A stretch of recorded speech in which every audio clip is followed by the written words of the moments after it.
Guns are a big part of 7 Days to Die for most players. Later on in the game, most of us transition to using them as our main damage dealers. Do you find yourself getting bored of basically the same 7 guns? The sniper rifle, the auto shotgun, the tactical assault rifle, the M60, the Desert Vulture and the SMG, and maybe the Magnum if you prefer it to the Vulture. And honestly, it can all just get really boring after a while, especially if you're like me and you just hate the junk aesthetic of most of the guns in the game. Well, if I told you of 4 fantastic mod packs that add a total of 30 brand new weapons to 7 Days to Die. And if you're watching this in the future, it may even be more than 30 because one of these mod packs isn't finished. Now, I don't want this video to be too long, so I've decided to split the 4 mod packs into 3 separate videos. And this first one is going to be covering the Vanilla Expansion Weapons Pack by Izayo. This mod's available on 7daystoDieMods.com. The version of this available on Nexus Mods is currently out of date, so get it from the link in the description instead. The Vanilla Expansion Weapon Packs contains 8 brand new weapons and 1 new ammo type. Now you'll have to bear with the Walmart brand gun names that this mod pack has.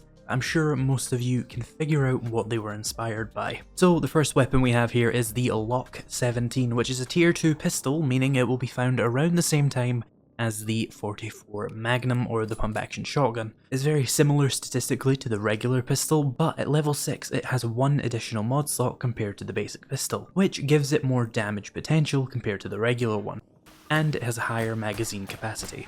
I think it looks and sounds pretty good and should be a fine addition to any 7 Days to Die game.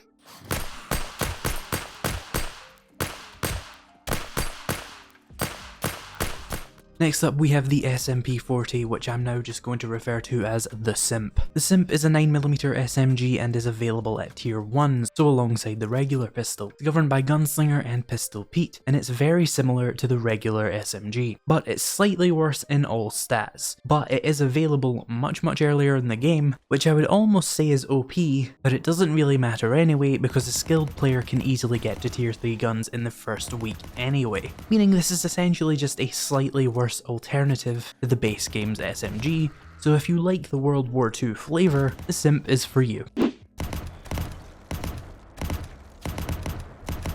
Next up we have the weirdest gun I've ever seen, the Carbine Revolver Magnum. The Carbine Revolver Magnum is a revolver rifle which is governed by Gunslinger and Magnum Enforcer. That's right, the game considers this a pistol weapon. It has 6 shots and is considered a tier 4 gun. For those of you who are unaware, tier 4 is not a tier in the base game. This is essentially treated as a very rare tier 3. It's an upgrade to the Desert Vulture on all stats except magazine capacity. It's an odd gun, but it definitely hits hard. Moving on to the only machine gun in this pack, we have the AKM. The AKM is a tier 2 machine gun, meaning it's found at the same time as the tactical assault rifle. It does less damage than the tier 1 AK-47 but has much better stats elsewhere, and it also gets points for looking and sounding much nicer, in my opinion. There's not much to really say about this, it's an AK-47 but cooler and rarer.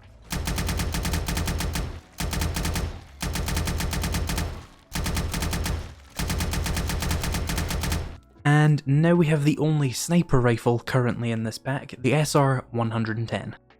In terms of stats, it is a straight up upgrade to the base game sniper rifle with more mod slots, and a 2x scope that does not use the base game's scoping system, and overall it's just a really nice looking sniper rifle. And one thing I definitely like about this pack is that none of the guns are scrap, they look like actual weapons, and not some wasteland garbage thrown together by morons.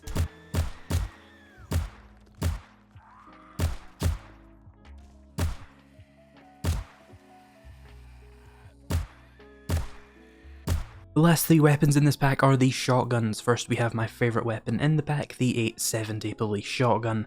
The 870 Police Shotgun is similar to the regular pump action, also being a tier 2 and having very similar stats, but it fires faster, has more mod slots, and can use the new Flechette ammo type. 12 gauge Flechette ammo has 4 projectiles instead of 10, and does 160 damage instead of 150, and is crafted using darts, gunpowder, and polymer.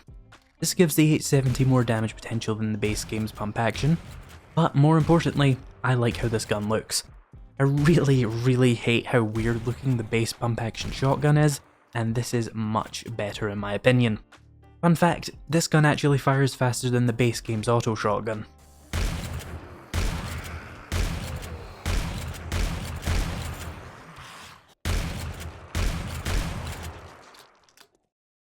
Speaking of auto shotguns, we have the M4 Terminator. This shotgun is statistically better than the auto shotgun in every way, and is also a tier 3.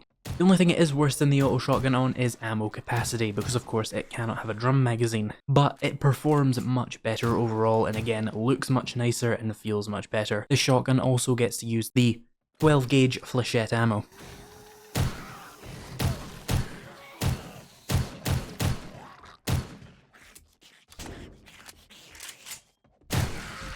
This next shotgun, however, does not. The Saika 12 is a tier 4 auto shotgun, and let me tell you, this gun really puts the auto in auto shotgun. It's what we all wish the real auto shotgun was. Statistically superior to the M4 and the base auto shotgun, but with worse ammo cap than the base auto shotgun. This thing's so powerful the dev actually tried to nerf it by removing its ability to use special ammo types. This thing can only use regular shotgun shells, and that's it. It's highly moddable for a shotgun in this game, and it's the ultimate zombie killing machine, at least in this weapon pack. Overall, I really like this weapon pack. It adds a decent amount of flavour to the weapons in 7 Days to Die, which is very much needed right now. And it doesn't go too OP compared to a lot of other weapon packs out there, but it also doesn't undersell its own content. These weapons are good and they're meant to be. They can all be crafted, looted or purchased just like the weapons in the base game, and they all look a lot nicer than those weapons in the base game, at least in my opinion as someone who hates the junk aesthetic. But they all look nice without looking out of place, which I think is important. They're not overly detailed, they seem just about right for the game. They have nice models, animations and sound effects, although I would say sound effects is definitely where this mod is most lacking. The sound is a bit generic, but honestly still better than the base game in my opinion. This mod is extremely refreshing to use, and I'd give it a solid 9 out of 10. Apparently this pack isn't even finished, so we may see more weapons added to it in the future. But that's not where this mod author's content ends. Next week we'll be taking a look at the 556 weapons pack, so be sure to subscribe for that. In the meantime, if you want to support the channel, be sure to hit that like button, and if you want to go that extra mile, you can find my Discord linked in the description, along with my Patreon page and YouTube membership link. Speaking of which, thank you to my channel members for making this video possible, and thank you so much for watching, and I'll see you in the next video.